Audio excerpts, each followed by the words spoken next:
Hello दोस्तों, नमस्कार, good morning. मैं अफसर आपके अपने परिवार सुपर एग्ज़ाम स्टडी में आप सभी का एक बार फिर से स्वागत करता हूं। मैं आशा करता हूं कि आप सब लोग स्वस्थ और अच्छे होंगे।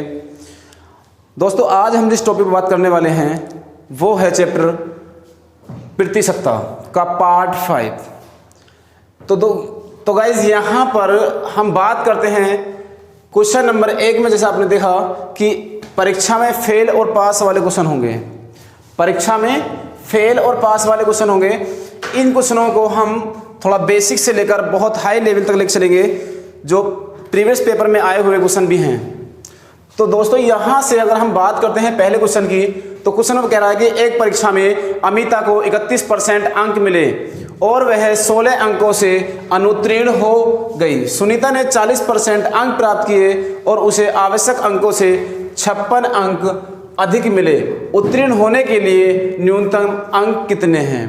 तो गाइज यहाँ क्वेश्चन बनते हैं, ऐसे क्वेश्चनों में 3 क्वेश्चन बनते हैं। वो कहता है कि सबसे पहले पूर्णांक ज्ञात करो, या कम से कम कितने अंकों पर पास होगा, या कम से कम कितने परसेंट पे पास होगा। तो दोस्तों, यहाँ पर हमें जो क्वेश्चन सोल्व करना है वो बहुत ही एक आसान ट्रिक के साथ मैं बता रहा हूँ कि सबसे पहले आपको ये लिखा है 31% अंक मिले, तो आप कह सकते हो कि 31% अंक मिले और वह 16 अंकों से फेल हो गया। तो गाइज यहाँ से कह सकते हैं कि 16 अंकों से फेल। अगर फेल की बात कहें तो क्रॉस का चिन्ह लगा दो या यहाँ फेल लिख दो। दूसरा, 40% अंक प्राप्त किए। अगर ये विद्यार्थी 40% अंक प्राप्त करता है तो उसे आवश्यक अंकों से 56 अंक अधिक मिलते हैं। तो यहाँ इसको पास होने से 56 अंक अधिक मिलते हैं। और कोई अगर विद्यार्थी पास होता है तो उसे राइट का निशान लगा दो या फिर वहाँ पास लिख दो। तो गाइज, आपको यहाँ तक तो बात समझ में आई होगी कि हमने क्वेश्चन को किस कंडीशन में जाकर उतारा है। तो देखो यहाँ क्या होगा कि परसेंट का हमेशा अंतर करते हैं, परसेंट का हमेशा अंतर करते हैं। 31 और 40 9% हमेशा इसका अंतर करेंगे। और यहाँ देखें, अगर यहाँ फेल और यहाँ फेल तो यहाँ फेल और यहाँ पास, देखो अपोजिट है एक दूसरे के। तो आपको करना क्या होता है, जब भी यहाँ अपोजिट होता है तो इन दोनों को जोड़ देते हैं। क्या कर देते हैं? जोड़ देते हैं। और यहाँ फेल और यहाँ फेल तो घटा देंगे, यहाँ पास तो घटा देंगे। जब एक जैसी स्थिति होती है तो दोनों को घटा देते हैं, और एक जैसी स्थिति ना हो, अपोजिट में हो, तो वहाँ जोड़ देते हैं। तो 16 और 56 72। कितना गाइस? 72। तो हम कह सकते हैं कि 9% का मान 72 अंक। कितने? 72 अंक। तो आप जान सकते हो कि 1% का मान कितना होगा। तो 1% का मान गाइस 8 अंक हो गया। कितना हो गया? 8 अंक। अब यहां से देखो कि 1% का मान होता है 8 अंक, लेकिन आपको बताना है उत्तीर्ण होने के लिए न्यूनतम अंक। तो दोस्तों, यहां ध्यान दो कि 1% का मान 8, तो 31% का मान कितना होगा? तो यहां निकालो 31 गुणा 8, 8 एकम 8, 8 तिया 24, 248 अंक। लेकिन वह 16 अंकों से फेल हो जाता है। अगर उसे यहाँ 16 अंक और मिल जाए तो पास हो जाएगा या नहीं? तो अगर उसे 16 अंक मिल जाए तो वो न्यूनतम अंकों से पास हो जाएगा। देखो 8 से 14 का 4 हो गया, हासिल 1, 5 और 1 6 हो गया, और 2 का 2। तो हम कह सकते हैं कि 268 अंक चाहिए उसे कम से कम पास होने के लिए। गाइस, अगर आपसे ये कहे कि पूर्णांक ज्ञात करना है, तो जब 1% का मान 8 अंक है और हमें पूर्णांक बताना हो, क्या बताना हो? पूर्णांक। तो 1 अंक का मान 8, तो 100% होता है रिजल्ट, तो 800 अंक हो जाएगा। ठीक है, तो यहां न्यूनतम अंक। ठीक है, तो दोस्तों समझ में आया होगा। मैं एक बार फिर दोबारा बता रहा हूं कि 31% का मान 31% लाकर 16 अंकों से फेल हो जाता है, 40% लाकर 56 अंकों से पास हो जाता है। तो देखो, अगर ये विद्यार्थी 31% अंक लाता है तो 16 अंक कम पड़ते हैं इसके लिए, और ये विद्यार्थी अगर 40% अंक लाता है तो यहाँ 56 पास होने से 56 अंक अधिक ले आता है। तो परसेंट का तो हमेशा अंतर करना होता है। क्या करना होता है? अंतर। 40 में से 31 गए तो 9% बराबर। अगर यहाँ फेल तो आपस में घटेगा, यहाँ पास तो आपस में घटेगा, और एक दूसरे का अपोजिट हो तो जुड़ जाएगा। 9% का मान 72, 1% का मान 8। जब 1% का मान 8 है तो 31% का मान हम निकाला 248। 248 लाकर 16 से फेल हो जाता है। कितना हो गया? तो 264 अंक। अगर आपसे पूछे कि पूर्णांक क्या होगा, तो पूर्णांक बताने के लिए 1% का मान था 8 अंक, तो रिजल्ट होता है 100%। 100% का मान 800 अंक। Clear guys? यहां पर चलो नोट करो जरा, आगे चलते हैं फिर। चलें अगले क्वेश्चन पे। देखो अगला क्वेश्चन,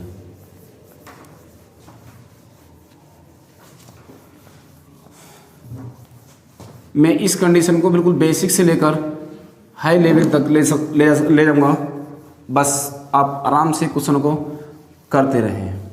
तो गाइज अगला क्वेश्चन देखो, करके देखो इस क्वेश्चन को जरा, कितना आएगा। राजीव को किसी परीक्षा में 20% अंक मिले और वह 24 अंकों से फेल हो गया, तथा राजू को 45% अंक मिले, वह 26 अधिक अंकों से पास हो गया। परीक्षा में पास होने के लिए कितने % अंकों की आवश्यकता होगी? तो देखो यहां से हमें, अभी तो हमसे पूछा न्यूनतम अंक क्या होगा पहले क्वेश्चन में, दूसरे में कह रहा है कि कितने % अंकों की आवश्यकता होगी। तो यहां से परसेंट हमसे पूछ लिया। तो देखो करना क्या होगा, यहां राजीव को किसी परीक्षा में 20%, तो मैंने बताया कि 20% लाने के बाद 24 अंकों से फेल हो जाता है, या हम क्रॉस का चिन्ह लगा दें। वो कह रहा है राजू को 45% अंक मिले। अगर इसको 45% अंक मिलेंगे तो यह 26 अंक अधिक ले आता है। कितना लेता है? 26 से पास हो जाता है, या राइट का निशान लगाता हूं। तो देखो यहां से क्या होगा कि इन दोनों का डिफरेंस करो, कितना आ गया? 25। 25% का मान ये 50 अंक, 25% का मान 50 अंक, तो 1% का मान कितना हो जाएगा? 2। क्यों गाइस? भाई 25 हम 25, 25 दूनी 50, हमें 1% का मान मिल गया 2 अंक। तो यहां से ध्यान दो कि 1% का मान जब 2 है तो आप इसमें भाग दो। जब 1% का मान 2 है तो 24 में अगर हम भाग दें 2 का तो 12% बनेगा।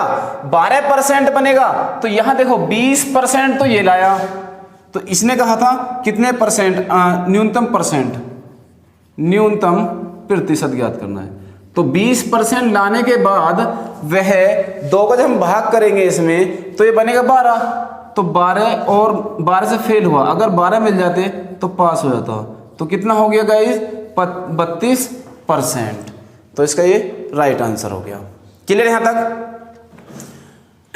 अगर आपसे यहां भी पूछे कि हमें टोटल पूर्णांक ज्ञात करना है तो 1% का मान 2 अंक, तो 100% का मान कितना? 200। आपसे कहे कितने अंकों पर पास होगा, तो 1% का मान 2 अंक, तो 20% का मान 40, 40 और 24 64 अंक। तो मैंने आपको तीनों क्वेश्चन बता दिए, उतार सकते हो, जरा नोट करो इसको जल्दी से। चलते हैं अगले क्वेश्चन की तरफ। देखो अगला क्वेश्चन,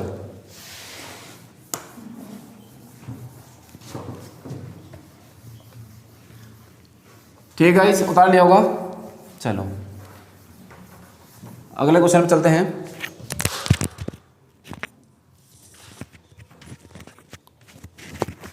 अगले क्वेश्चन बोल रहे हैं कि एक परीक्षा में एक छात्र ने 30% अंक प्राप्त किए। तो देखो यहां से 30% अगर अंक प्राप्त करता है तो वह 45 अंकों से फेल हो जाता है। 45 अंकों से फेल हो जाता है, या फेल के लिए क्रॉस कर दो। आगे कहा उसने दूसरे छात्र ने 42% अंक प्राप्त किए। अगर ये 42% अंक प्राप्त करेगा तो ये कह रहा है 45 अंक अधिक मिले।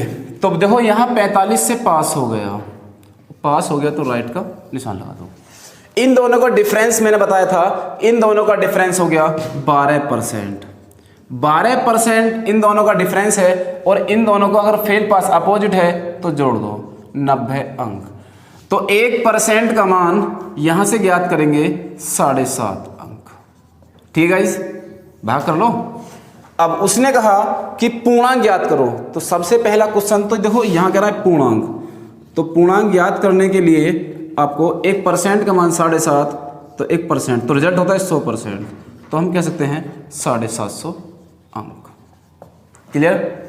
चलो, तथा वगैरह, तथा उत्तीर्ण होने के लिए न्यूनतम अंक कितने होंगे?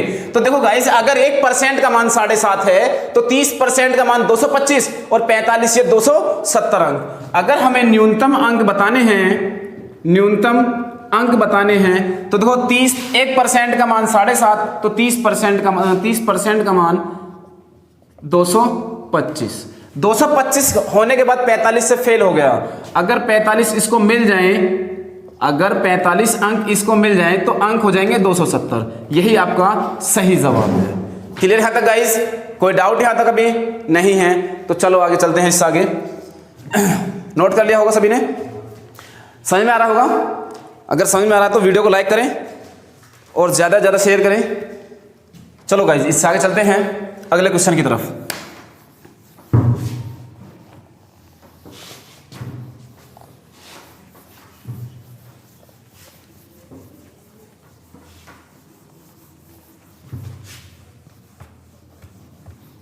देखो गाइस, इस अगला क्वेश्चन है, अरुण को किसी परीक्षा में 40% अंक मिले। कितने परसेंट? 40% अंक मिले और वह 20 अंकों से फेल हो जाता है। तो 20 अंकों से फेल हो गया तो आप कर सकते हो कि फेल हो गया। अगर तथा राकेश को 50% अंक मिले, अगर इसको 50% अंक मिलेंगे तो वह 20 अधिक अंकों से पास हो गया, तो 20 से पास हो जाता है यहां पर। ठीक, इन दोनों का डिफरेंस 10%, इन दोनों का अपोजिट है तो 40 अंक। तो देखो यहां ध्यान दो कि 10% का मान 40, तो 1% का मान 4 अंक। यहां तो समझ में आया ना?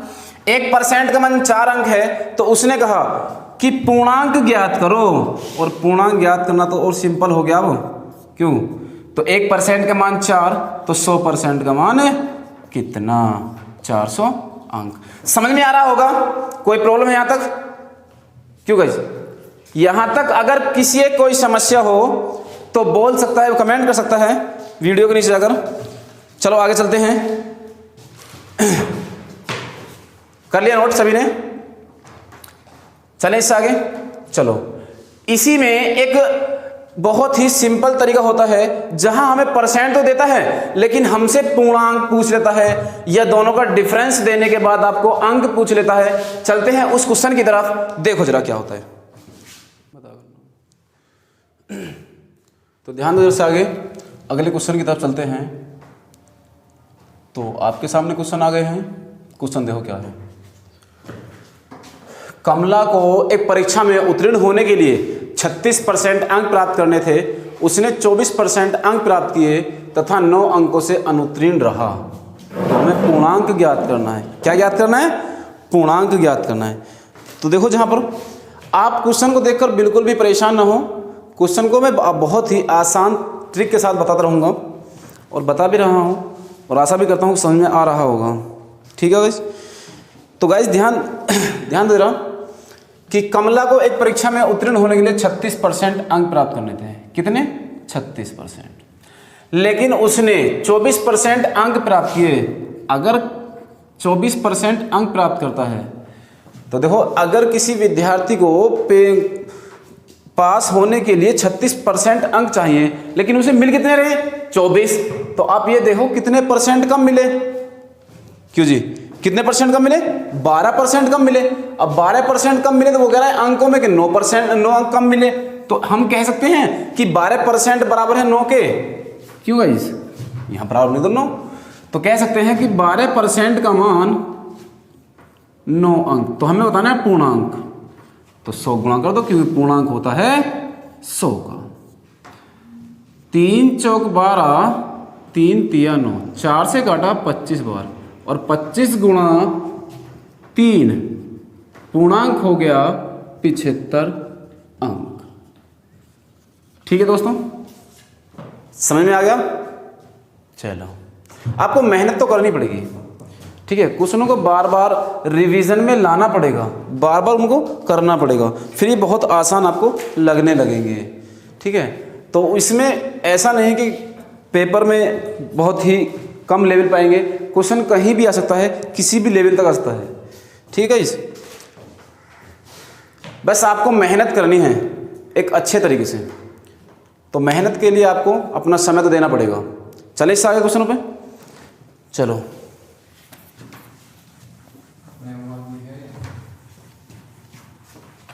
देखो जरा अगला क्वेश्चन,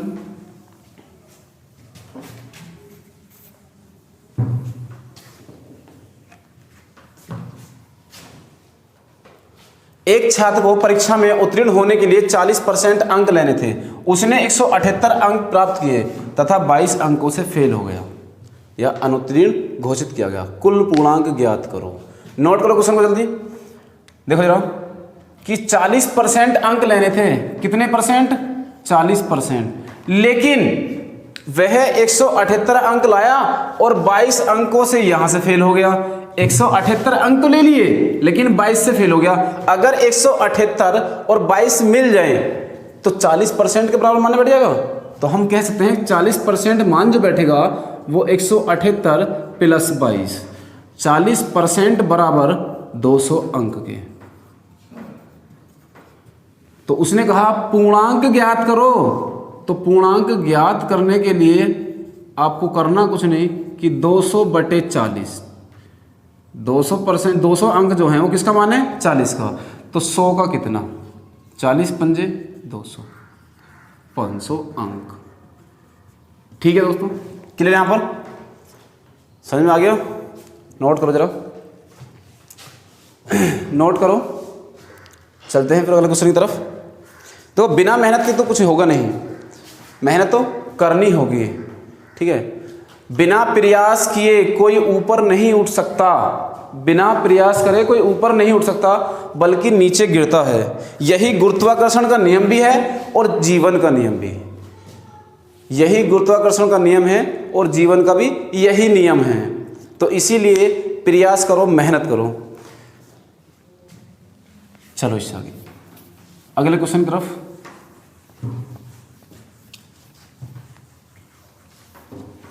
वो कह रहा है क्वेश्चन में कि किसी परीक्षा में उत्तीर्णांक 40% है। एक विद्यार्थी ने 185 अंक प्राप्त किए तथा वह 15 अंकों से फेल हो गया। परीक्षा में अधिकतम अंक, मतलब पूर्णांक ज्ञात करना है। फिर भी हम कह सकते हैं कि 40% अंक पर पास होगा वो, ये बात ठीक है। तो विद्यार्थी जो लाया 185 तो लाया 185 तो लाया, प्लस 15 अंकों से फेल हो गया। अगर उसे 15 अंक और मिल जाती तो पास हो जाता। तो हम कह सकते हैं कि 40% का मान जो है वो 200 के है। किसके? 200 के। तो हमें बताना है 100% का मान। तो 200/40 गुणा 100, 40 पंजे 200 और ये 500 अंक का पूर्णांक है। Clear guys? चलो उतारो जरा। कर लिया नोट? नोट कर लिया सभी ने? तो वीडियो को लाइक तो कर दो कम से भी कम। नोट कर लिया तो चलो इससे आगे।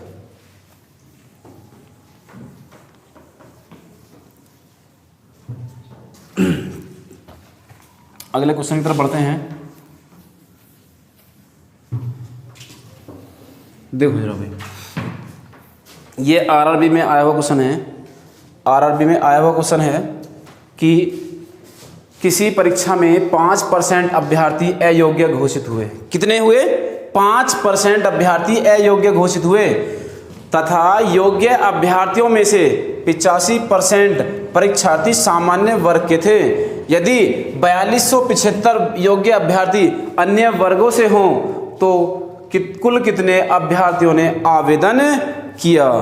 तो देखो दोस्तों, यहाँ ऐसा हुआ कि मान लो किसी कॉलेज में एडमिशन होते हैं, तो उसमें फॉर्म भरने पर 5% अभ्यर्थी तो वैसे अयोग्य घोषित हो गए जो उसके लायक थे ही नहीं, और जो योग्य अभ्यर्थी थे उनमें से 85% अदर कास्ट थे, बस जनरल को छोड़कर, सामान्य वर्ग को छोड़कर।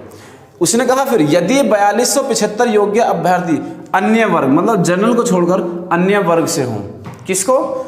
अन्य वर्गों से हों, तो कुल कितने अभ्यर्थियों ने आवेदन किया? तो मैं आपसे कहूं कि टोटल विद्यार्थी वहां पर या कुल विद्यार्थी इतने थे, कहें आपसे भाई? क्यों? हमें तो पता नहीं है, हमें तो कुल बताना है। तो या तो यहाँ ऑप्शन उठा लो, लेकिन ऑप्शन की जरूरत नहीं है, आप सीधा सीधा क्वेश्चन कर सकते हो। देखो उसने कहा किसी परीक्षा में 5% अयोग्य घोषित हुए। अगर 5% अयोग्य घोषित हो गए तो योग्य अभ्यर्थी बचे कितने? टोटल ये, और 95% योग्य बचेंगे, परसेंट का हटाओ 100 का। क्लियर है तक? चलो मैं इसे एक बार में एक ऐसी ट्रिक से सिंपल तरीके से बता रहा हूँ कि एक बार में क्वेश्चन आपके सामने होगा। अब उसने कहा कि जो योग्य अभ्यर्थी हैं, तो योग्य अभ्यर्थी यही है ना, 95/100। योग्य अभ्यर्थियों में से 85% परीक्षार्थी सामान्य वर्ग के हैं। तो एक बात बताइए, जब जनरल कैटेगरी से 85% विद्यार्थी हैं तो अदर कैटेगरी से 15% होंगे। कितना आ गया? 15%। हमने अदर कैटेगरी से क्यों लिया? क्योंकि यहां कह रहा है कि 4275 विद्यार्थी अन्य वर्ग से हैं। किससे हैं? अन्य वर्ग से हैं। तो जब 4275 अन्य वर्ग से हैं तो हमारे अकॉर्डिंग 15%। तो यहां कह सकते हैं हम कि 4275 ये इसके हैं। तो देखो 5 से काटा 19 बार, 5 से काटा 20 बार, 5 से काटा 4 बार, 5 से काटा 3 बार, 19 57, 57 से हमने इसको काटा तो 57 और 5 57 पंजे 75 बार पूरा कट गया। ये कितना बार? 75 बार पूरा कट रहा है। देख लो जरा। तो अब नीचे क्या बचा गाइस? यहाँ 4 गुणा 100 और बराबर में जाकर गुणा करेगा इधर, तो x बराबर 400 गुणा 75, 75 दूनी 150 और उसका भी दुगुना 300। तो हम यहाँ आंसर आया ये 30,000 विद्यार्थी थे टोटल कुल आवेदन जो थे वो 30,000 थे। ठीक है, चले इस आगे चले, नोट कर लो जल्दी से। ज़्यादा तेज़ तो नहीं चल रहे? अगर ज़्यादा तेज़ लग रहा है आपको, स्पीड थोड़ा तेज़ हो तो आप कमेंट कर सकते हैं, या फिर आपको लग रहा है कि स्लो है तो भी कमेंट कर सकते हैं। मैं दोनों तरीके से आपको फिर सहमत करा दूंगा कि किस तरीके से आपको, अगर कम है तो स्पीड थोड़ा तेज़ करेंगे और अगर स्पीड तेज़ है तो उसको कम करेंगे। ठीक है, तो अगले क्वेश्चन की तरफ बढ़ते हैं। फिर देखो जरा, तो प्यारे दोस्तों फिर आपके सामने क्वेश्चन देखो जरा। कोयले का मूल्य 20% बढ़ता है तो उपयोग को कितना प्रतिशत कम कर दें कि खर्च में बढ़ोतरी ना हो, या मद ना बढ़े या खर्च ना बढ़े, या इसमें और भी कुछ कह सकता है कि प्रभाव ना पड़े, उतना ही रहे, या पहले जैसा रहे।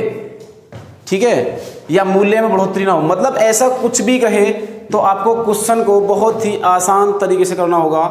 तो देखो सबसे पहले मैं आपको बता रहा हूं कि अगर मैं आपसे कहूं कि 20% है तो परसेंट का मान हटाओ, 20 से कम 20, 20 पंजे 100, ये आ गया 1/5। तो हम कह सकते हैं कि हमारे पास जो मूल्य आया वो रियल कितना है? नीचे वाली संख्या होती है वास्तविक, मैंने बताया था, और जो बढ़ता है तो नीचे का ऊपर का जोड़ दो, इन दोनों को ऐड कर दो, तो कितना हो गया? 6। पहले 5 फिर बाद में 6। लेकिन वो करा है कि कितने प्रतिशत कम कर दें। मूल्य का उल्टा होता है हमेशा खपत। क्या होता है? खपत। तो खपत को अगर हम यहां देखें तो 6:5 हो जाएगा। क्लियर? अब इसमें आप या तो ए बी मान लो, एक्स वाई मान लो, अगर मानना चाहो तो। नहीं मानना तो यहां से आप कह सकते हो कि जो खपत है ये कितना कम होगी, कितना कम करनी पड़ेगी? एक कम करनी होगी। किस पर? 6 पर। किस पर? 6 पर। तो 100 पे कितना? 2 तिया 6, 2 से 50 बार, 50/3 या 16 सही 2/3% कमी। दोस्तों एक बात और यहाँ पर ध्यान देने वाली बात है कि अगर यहाँ वृद्धि होगी, यहाँ वृद्धि होगी तो हमसे क्वेश्चन आंसर में कमी पूछेगा। अगर वो कमी देगा तो हमें आंसर में वृद्धि बतानी होती है। तो यहाँ से हमें अगर कमी की बात है तो वृद्धि बतानी होगी और वृद्धि की बात है तो कमी बतानी होगी। तो सबसे पहले एक मेथड तो ये हो गया आपके सामने। दूसरा मेथड आपको फिर मैं बता रहा हूँ, एक मेथड और है, देखो जरा क्या होता है। मैं इसको रफ कर रहा हूँ जरा अभी। एक मेथड और नोट तो कर लिया होगा ना। चलो एक मेथड और बता रहा हूँ मैं आपको। मेथड दूसरा क्या है, अगर मैं आपसे कहूँ कि कोई वस्तु 100 रुपये की है लेकिन 20% बढ़ गया तो कितना हो गया? 120। ठीक है, यहाँ तक तो कोई प्रॉब्लम होगी ही नहीं शायद, कि कोई वस्तु हमें 100 रुपये की है, हमें अब उसका भाव बढ़ा तो मूल्य बढ़ने पर 120 की हो गई। लेकिन वो कह रहा है कि हमें अपना खर्चा कितना कम कर दें ताकि अब भी हमें 100 रुपये का ही खर्च सहना पड़े। तो गाइज यहाँ से आप देखो कि कितने का डिफरेंस आ रहा है इसमें, 20 का। कितने पर? 120 पर 100 पे कितना? 20 छिक्का 120, 2 तिया 6, 2 से 50 बार 50/3 या 16 सही 2/3% की कमी करनी होगी। ठीक है गाइज, नोट करो जरा। फिर मैं एक बार दोबारा बता रहा हूं आपको कि स्टार्टिंग में मान लिया 100 रुपये उसकी कीमत थी लेकिन 20% खर्चा बढ़ गया। मान लो कि कोई चीनी का भाव 20 रुपये किलो था। ठीक है गाइज, तो 20 रुपये किलो में हम पहले 100 रुपये की चीनी ला रहे थे, लेकिन अब क्या हुआ, 20% और बढ़ गया तो अब वो सामान 120 का आएगा। लेकिन अभी हमें खर्चा 100 रुपये का ही रखना है जो पहले था। तो कितना बढ़ा यहाँ से? 20। किस पर? 120 पर। 100 पे कितना? ठीक है गाइज, चलो एक मेथड मैं आपके सामने और बता रहा हूं, देखो जरा क्या है वो होगा एक फॉर्मूले के अकॉर्डिंग। फॉर्मूला जो है वो ये है कि हमें अगर वृद्धि देगा तो करना क्या होगा, R 100 + R × 100, और ये क्या आएगी हमारे पास? कमी निकल कर आएगी। क्या आएगी गाइस? कमी निकल कर आएगी। और अगर हमें कमी देता है तो R 100 - R × 100, ये क्या निकल के आएगी फिर? वृद्धि। तो हमसे अब क्वेश्चन में यहाँ पर लगा दो कि एक कोयले का मूल्य 20% बढ़ता है, तो बढ़ने वाले की बात तो ये थी, तो बस यहीं लगा दो 20% बढ़ता है। 100 + R 100 2 और 20 ये 120 × 100, 20 छिक्का 120, 2 तिया 6, 2 पंजे 10, 50/3 या 16 सही 2/3% की कमी। मेरा बताने का मतलब ये नहीं है 3 मेथड है 2 मेथड का कि आप 2-3 से करने की कोशिश करें। आपको मैं सिखा रहा हूँ सिर्फ ताकि ऐसा ना हो कहीं आप फंस जाओ। अगर फंसने की स्थिति आए तो एक से ना हो तो दूसरे से आप कर सकते हो, दूसरे से ना हो तो तीसरे से कर सकते हो। इसलिए मैं आपको अलग अलग मेथड बता रहा हूँ ताकि आप पेपर में बैठ के किसी समस्या में ना घिरें। समस्या से निजात पाने के लिए मैं आपको ये बार बार ट्रिक बता रहा हूँ या बार बार मेथड बता रहा हूँ या नए नए तरीके आपके सामने ला रहा हूँ। तो अगला क्वेश्चन चलते हैं फिर अगले क्वेश्चन की तरफ। चले, क्वेश्चन में कह रहा है कि चीनी के मूल्य में 30% की वृद्धि हो जाती है। चीनी के मूल्य में 30% की वृद्धि हो जाती है। सीता को चीनी खपत कितने प्रतिशत कम कर देनी चाहिए कि कोई प्रभाव ना पड़े? कोई प्रभाव ना पड़े। तो आप देखो जरा, ये वृद्धि वाली बात आ गई, फिर हमें कमी बतानी होगी। तो हम कह सकते हैं कि बताओ किससे करूं? सबसे पहले 100 मान के कर लेते हैं 100, लेकिन वो कितना हो रहा है? 130 वृद्धि होने के बाद। लेकिन हमें खर्चा कितना रखना है? जो पहले था, तो पहले 100 था, कितना डिफरेंस आया? 30 का। किस पर? 130 पर। 100 पे कितना? 0 से 0 या 300/13, 13 दूनी 26, 13 × 39, 1/13। तो यहाँ से आया 23 सही 1/13% की कमी। ठीक है गाइज, 23 सही 1/13% की कमी। या आप R वाले फॉर्मूले से भी कर सकते हो कि 30/130 × 100, 0 से 0 या 300/13, तो 23 सही 1/13। 13% की कमी। ठीक है गाइज, दोनों ही आंसर बिल्कुल सही हैं एकदम। चलो अगला क्वेश्चन, अगले क्वेश्चन की तरफ हम बढ़ते हैं। तो उसमें बोल रहा है वो कि चीनी की कीमत में 15% की कमी आई। देखो अभी तो वृद्धि हो रही थी, लेकिन अब क्या आ गई? कमी। बहुत ही सिंपल क्वेश्चन। चीनी की कीमत में 15% की कमी आई। एक व्यक्ति कितने प्रतिशत उपभोग बढ़ा सकता है ताकि कोई प्रभाव ना पड़े? तो मैंने आपको अभी स्टार्टिंग बताया था इस क्वेश्चन वाले में कि अगर हमसे कमी देगा तो हमसे क्या पूछेगा? वृद्धि कितना बढ़ा सकता है। अगर वो बढ़ाए वृद्धि करेगा तो हमसे कमी पूछेगा। ये बात आपको बिल्कुल सही एकदम सटीक दिमाग में बैठनी चाहिए कि कमी है तो वृद्धि होगी, वृद्धि है तो कमी होगी। तो ये कह रहा है 15% कमी। तो कोई वस्तु इतने की थी, लेकिन कितने की होगी अब? 85। हमें रखनी कितनी है? जितनी पहले थी। तो कितने का आया? कमी आई 15 की। कितने पे? 85 पे। 100 पे कितना? 5 दिया 15 और 17 पंजे 85। तो 300/17। ठीक है, 300/17%। ठीक है, ये कमी हो वृद्धि हो गई। या आप इसका भाग भी लगा सकते हो कि 17 कम 17, फिर आगे बचा कितना? 13, तो 130 हो जाएगा। 17 7 119। तो इस तरीके से आप कर सकते हो। ठीक है गाइज, चलो इसे आर वाले फॉर्मूले से करके देखते हैं। फिर सेकंड मेथड, इसका सेकंड मेथड।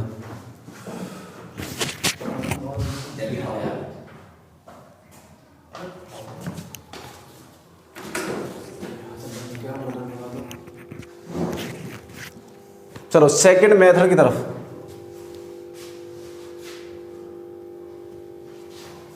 चलो जरा, थोड़ा लाइट की प्रॉब्लम थी, हो गई थी, कोई नहीं। चलो अगले मेथड में चलते हैं हम कि चीनी कीमत में 15% की कमी आई। तो ये कह रहा है 15% की कमी आई, तो कितना हो गया? 85। तो 100 पे कितना? 5 से काटा, 5 दिया 15, 5 से 17 बार, तो 300/17% की वृद्धि। ठीक है गाइस, यहाँ तक कोई डाउट नहीं है? चलो अगले क्वेश्चन की तरफ बढ़ते हैं। फिर अगला क्वेश्चन देखो जरा, कोई डाउट तो नहीं? साथ के साथ बिल्कुल नोट्स बनाते चलो, आपको किसी भी बुक्स की फिर कोई ज़रूरत नहीं पड़ेगी। ठीक है, मैं आपको बहुत ही जीरो से लेकर बहुत ही हाई लेवल तक के क्वेश्चन कराने वाला हूँ। बस आप क्लासेस बराबर करते रहें। और चलो इससे आगे जरा भी, पेट्रोल की कीमत में 25% की वृद्धि हो जाती है। 25% की वृद्धि हो जाती है। तो मैंने भी बताया था अगर वृद्धि होगी तो कमी पूछेगा। तो आप कह सकते हो कि 100 रुपये की कीमत थी, 25% की वृद्धि, हमें रखना कितना होगा? जो पहले था। तो कितने का? 25 की। कितने पे? 125 पे। तो 100 पे कितना? 25 पंजे 125, 5 से 20%। तो कह सकते हैं कि 20% कमी करनी होगी हमें। या फिर आर वाले फॉर्मूले करें तो 25% वृद्धि 125 पे 100 पे कितना? 25 पंजे 125, 5 से 20 बार।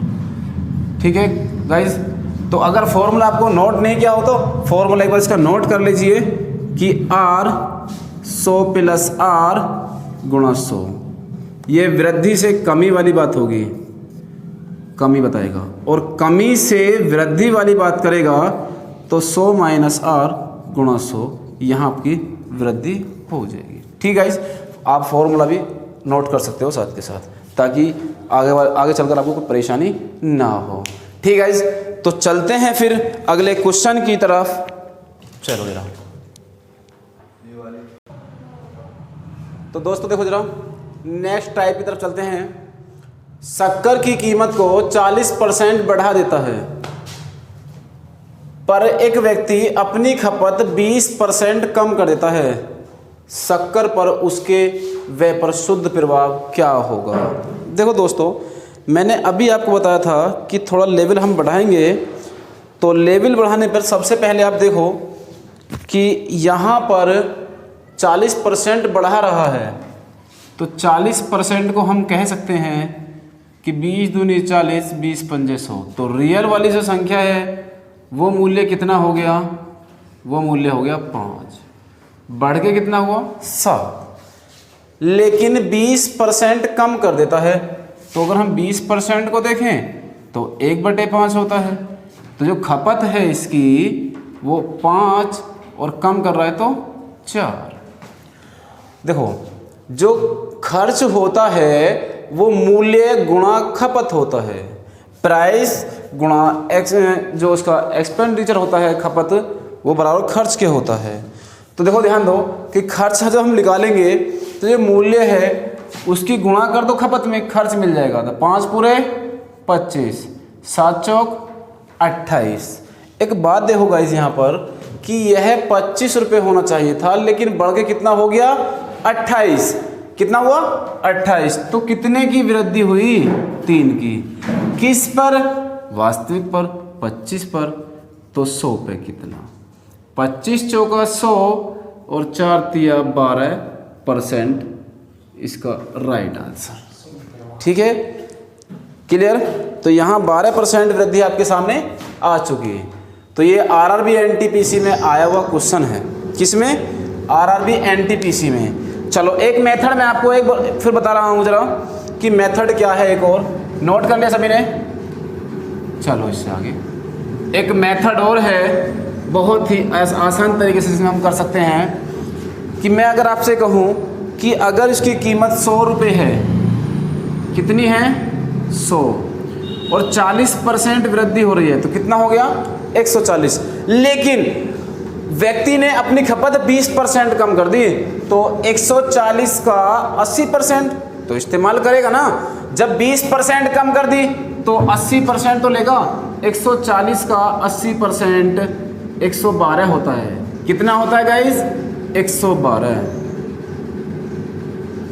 अब आप ये देखो कि जब दुकानदार ने, मान लो कोई ग्राहक गया दुकान पर, उसने कहा कि हमें, उसे नहीं पता कि भाव बढ़ा या घटा क्या था, तो उसने कहा, पहले कहा कि मान लो उसने सोचा कि 100 रुपये हम पहले खर्च कर रहे थे, 100 अब लेकर गया।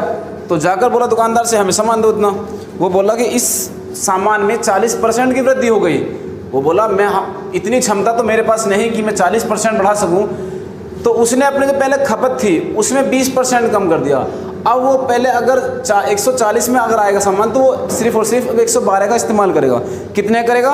112 का। अब आप ये देखो कि पहले कितने खर्च था 100 का, लेकिन अब 112 का है, तो 112 माइनस 100, तो वृद्धि जो हुई वो कितने करी? सिर्फ उसने वो वृद्धि उसने 12% की करी। ठीक है गाइस, बात समझ में आई यहाँ तक? कोई डाउट यहाँ तक अभी नहीं है? तो ये इसका सेकंड मेथड था, सेकंड मेथड। चलो मैं आपको एक तीसरा मेथड और बता रहा हूँ। क्वेश्चन में आपने एक चीज़ पढ़ा होगा कि शुद्ध प्रभाव, तो क्या वर्ड आया? प्रभाव।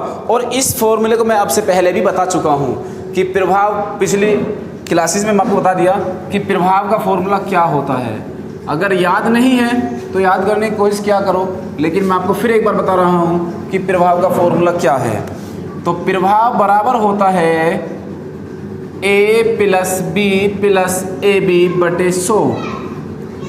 अगर आपकी वृद्धि हो तो प्लस मानना है, कमी हो तो माइनस मानना है। उसने कहा 40% की वृद्धि तो प्लस 40, खपत में 20% कम तो माइनस 20, प्लस माइनस माइनस, ये 40 गुणा 20 800, 2 जीरो से 2 जीरो खत्म। ये 40 है, माइनस का 20 और माइनस का 8, तो माइनस माइनस प्लस हो जाएगा, ये 28 हो जाएगा।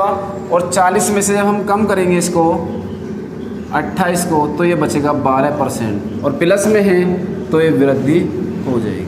ठीक है गाइस, तो मैंने आपको 2-2 3-3 मेथड बताकर चल रहा हूँ बराबर। ठीक है, तो आशा करता हूँ कोई समस्या नहीं आ गई ऐसे। अब चलो इस साइड क्वेश्चन चलते हैं। चले चलो देखते हैं।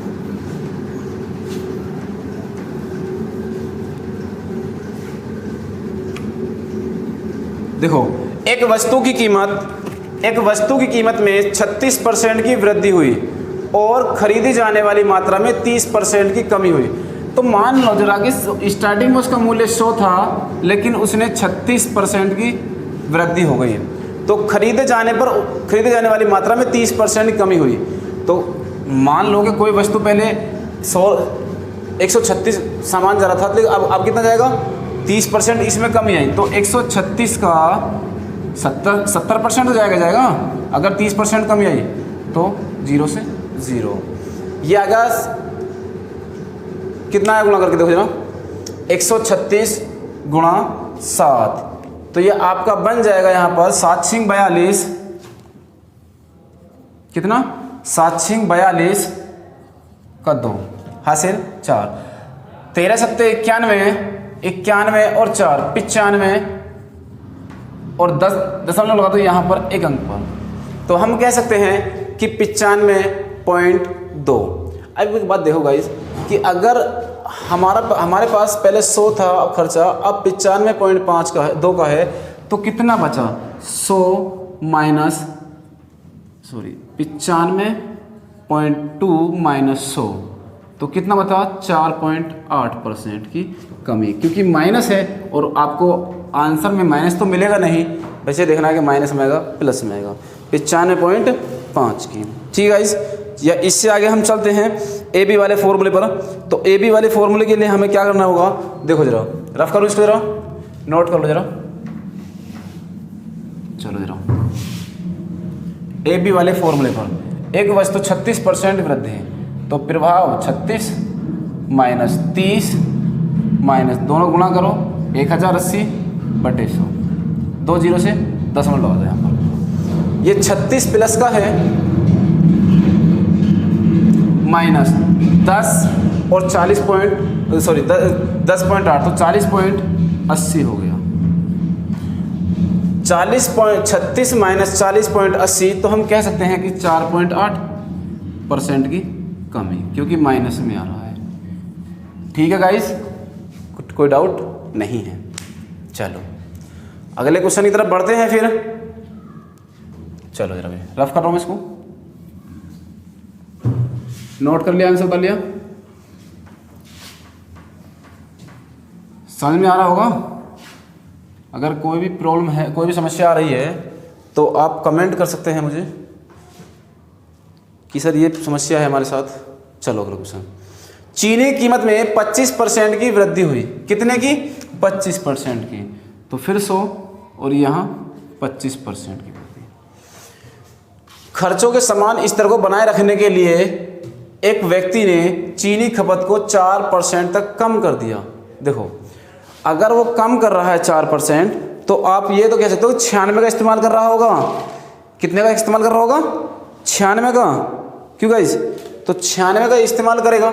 चलो, और चीनी पर अपने खर्च को x% बढ़ा दिया, तो x का मान हमें ज्ञात करना है। तो सबसे पहले ये देखो कि उसने बढ़ाया कम कितना करा, बटे 100, 25 पंजे 125, 25 चौका 100 और 100 यहाँ से काटेंगे हम, 24 चौका 96, 24 पंजे 120। तो गाइज यहाँ देखें कि खर्चा तो हमारा 100 रुपये होना चाहिए था, लेकिन हो कितना रहा है 120। तो हम कह सकते हैं कि 120 माइनस 100 या 20% की वृद्धि। ठीक है गाइज, चलो नोट करो इसको जल्दी से, जल्दी नोट करो भाई, कर लिया। चलो इसका सेकंड मेथड मैं आपको यही बता रहा हूँ जरा। देखो प्रभाव वाले से 25% की वृद्धि हुई, तो प्लस 25, 4% की कमी हुई -4, प्लस माइनस माइनस 25 चौका 100। ठीक है, तो देखो अगर हम यहाँ से भाग दें तो सीधा सीधा एक बार जाएगा, माइनस का 4 माइनस का 1 माइनस का 5 हो गया, तो 25 माइनस 5 या हम कहते हैं 20% की वृद्धि। कोई डाउट यहाँ तक नहीं है, वेरी गुड शाबाश। चलो इससे आगे चलते हैं नेक्स्ट क्वेश्चन की तरफ।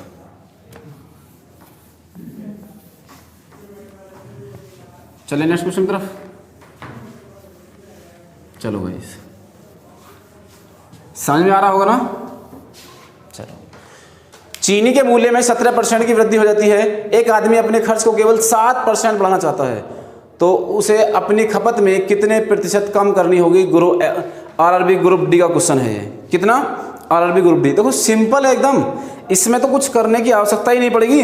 क्यों भाई, अगर आपको वो कह रहा है कि 17% की वृद्धि कर रहा है, लेकिन वो बढ़ाना चाह रहा है 7%, तो कितना परसेंट का डिफरेंस आ रहा है, 10 का, किस पर, 17 पर, तो 100 पे 117 पर 100 पे कितना, तो कह सकते हैं हम कि 10/117 गुणा 100, या हम भाग करें 117 का 1000 में, तो 8.5, 8.5 आ जाएगा, सीधा सीधा सिंपल। ठीक है, चलो मैं आपको करके दिखा रहा हूँ एक बार। देखो चीनी के मूल्य में 17%, अगर हम यहाँ 100 है 17% वृद्धि कर रहा है तो 117 होना चाहिए, लेकिन वो मात्र ही 107 बढ़ा रहा है। तो कितना डिफरेंस आया साथियों, यहाँ पर आया 10 का, कितने पर 117 पर, 100 पर कितना, तो 1000/117 या भाग कर लो 8.5%। ठीक है गाइस, समझ में आ रहा होगा। चलो वेरी गुड। गुणा भाग थोड़ा तेज करो, पहाड़े याद करो, ठीक है। वैसे भी पहाड़े तो याद होंगे सभी के अच्छे, बहुत अच्छे से। चलो इससे अगला क्वेश्चन देखते हैं जो एसएससी जीडी में आया हुआ क्वेश्चन है। किसमें, एसएससी जीडी में आया हुआ क्वेश्चन है। चलो देखते हैं एसएससी जीडी में क्या क्वेश्चन आया हुआ है। डीजल के मूल्य में 20% वृद्धि की जाती है तो मोहन अपने खर्च को केवल 15% बढ़ाना चाहता है, उसे अपनी खपत कितने प्रतिशत कम करनी होगी। तो देखो अभी बिल्कुल 20% वृद्धि है, लेकिन बढ़ाना कितना चाहता है वो, मात्र 15%। तो जैसे अभी क्वेश्चन किया था सेम क्वेश्चन बिल्कुल एकदम वहीं ले जाओ।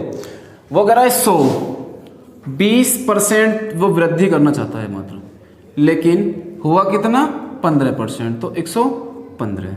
ठीक है यहाँ तक। अब आप ये देखो कि यहाँ से डिफरेंस कितना आया, 5, 120 पे 100 पे कितना, 20 छिक्का 120, 20 पंजे 100, या 25/6 को हम कहेंगे तो 6 चौक 24, 1/6% कमी करनी होगी। ठीक है, समझ में आया होगा। ठीक, चलो इससे आगे चलते हैं फिर। तो वैसे अब तक की जो क्लास हुई है उसमें अगर किसी भी क्वेश्चन में आपको समस्या है तो आप मुझे कमेंट बॉक्स में कमेंट कर सकते हैं गाइस कि सर ये समस्या आ रही है हमारे लिए। आप निरंतर बराबर पढ़ते रहिए, भर्तियां बहुत जल्द आने के करीब हैं। और जैसा कि अभी UP police jail warder fireman का जो एग्ज़ाम है वो सितंबर के लास्ट वीक में होना तय है, तो इसीलिए आप बराबर क्लासेस पर चलते रहिए, क्लासेस देखते रहिए। और अभी रीजनिंग की क्लास भी बहुत जल्दी अपलोड होने वाली है, आने वाली है आपके सामने वीडियो भी। और बराबर मैथ और रीजनिंग, जीएस और हिंदी बराबर क्लास चलती रहेंगी। तो जब तक अभी टाइम है जितना भी जुलाई और अगस्त का, तो जब तक बराबर कंटिन्यू चलते रहिए। अभी तो टाइमिंग आपके पास है, आपको टाइम देना होगा क्वेश्चन के ऊपर, बार बार रिवीजन करना होगा जिससे कि हमारी हर चीज़ बेहतर हो सके। ठीक है गाइस, चलो तो दोस्तों आप सब इस वीडियो को लाइक ज़रूर कर दें और ज़्यादा से ज़्यादा शेयर कर दें। अगर हमारे चैनल पर आप नए जुड़े हैं तो चैनल को सब्सक्राइब कर लें और साथ में बेल आइकन बटन भी दबा लें ताकि हमारी हर वीडियो का नोटिफिकेशन आपको समय पर मिलता रहे। ठीक है गाइस, तो ठीक है, तब तक के लिए अगली वीडियो मिलते हैं, तब तक के लिए जय हिंद।